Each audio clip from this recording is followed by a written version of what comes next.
Hello guys, Dhananjay and welcome back to a new video in which we are going to talk about the Samsung Galaxy A50 which I have in my hand. These are going to be my initial impressions of the device. We'll talk about what are the specifications. Is the in-display fingerprint sensor which is present on the device that good? This is the first device by Samsung to come with in-display fingerprint sensor at a price tag of 20,000 rupees. That's something which is going to get a lot of people excited. Without further delay, let's get started. First of all, let's start with the Exynos 9610 processor which is present in this device.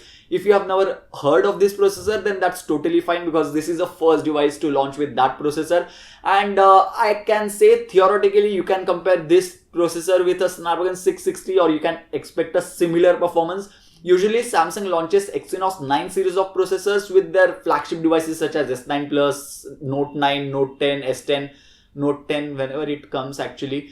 But 9610 is based on 10 nanometer architecture, whereas the 9820 processor in Samsung Galaxy S10 is based on 8 nanometer architecture. So that there are going to be difference. Don't expect flagship level performance in a 20,000 rupees device obviously, but it is surely going to be very good for the price. I'll keep my judgment for the review. The in-display fingerprint sensor, I have already set up the fingerprint sensor. When the device is locked, I can just keep my finger over here and the device will try to get unlocked and it will get unlocked now. Right now it took a little bit more time, but if I unlock the device like this and if I keep my finger over here, the device takes about 2 seconds, similar to any other optical sensor present in this price segment such as Oppo K1 which I recently reviewed. Review video is present in the I button over here, you can watch that.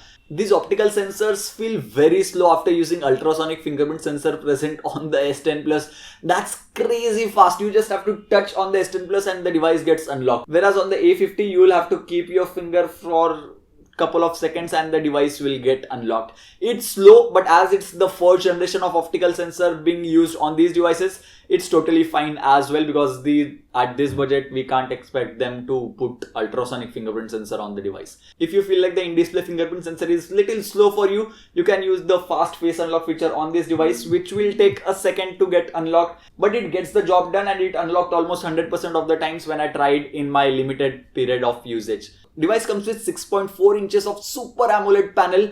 After saying Super AMOLED by Samsung, do I need to say anything more? Like obviously the colors are going to look great on this device. It is going to be a little bit more on the saturated side, but I personally love that. I like to see saturated screens and A50 is one of those devices as well. You can obviously change the color temperature by going into settings if you like muted colors on your device. The device comes with triple camera setup, a 25 megapixel primary sensor with f1.7 aperture, another 8 megapixel f2.2 camera for wide angle pictures and 5 megapixel f2.2 camera for depth sensing. And as you can see, these are some of the sample shots that I clicked with the Samsung Galaxy A50. And the device also comes with a 25 megapixel front facing camera, and these are some of the sample shots that I clicked with the device. In good lighting conditions, the device did perform good, but in low light conditions, I expected a little bit more out of the 25 megapixel selfie camera as this device is priced at 20,000 rupees.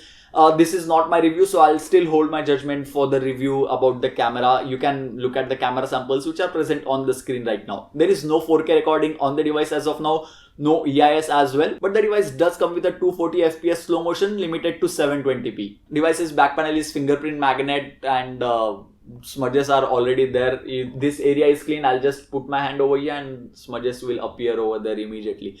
But the device does feel premium, and as this is supposed to be a premium device, it comes with Android Pie out of the box and One UI as well. That's a very good thing that Samsung has done. And One UI is a very newer revamped version of TouchWiz. This is not supposed to lag basically. It feels great to use as well. The animations are much quicker. The device feels smoother as well. On the S10 Plus it's fantastic, but with the 9610 processor especially, I feel like the performance is going to be good on this device. I have a lot of expectations from this device when it comes to performance because 7904 which is present in M20 and M30 does not perform that good when it comes to gaming performance. 9610, I hope you perform good. A PUBG gameplay test with the Samsung Galaxy A50 will be coming out pretty soon, so don't forget to subscribe to the channel if you haven't already. 4000 mAh battery with 15 watt fast charger which is pre-included in the box, and a case is also pre-included in the box.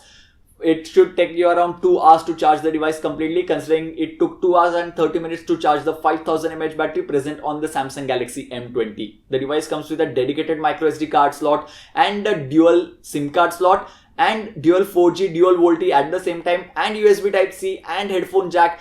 So it feels like a very good package if you want to buy a device in the offline market, because this device is not Flipkart exclusive or Amazon exclusive. This will be available in offline stores as well.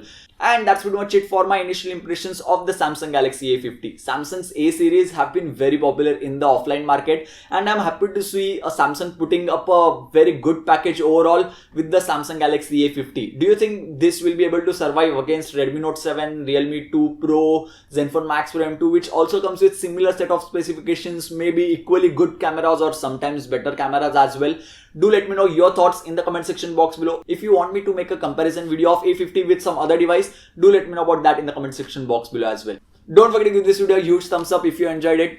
Subscribe to the channel and press the bell icon so that you will get notified as soon as I upload a comparison video of Samsung Galaxy A50 with some other device. So yeah, thank you guys. Thank you for watching.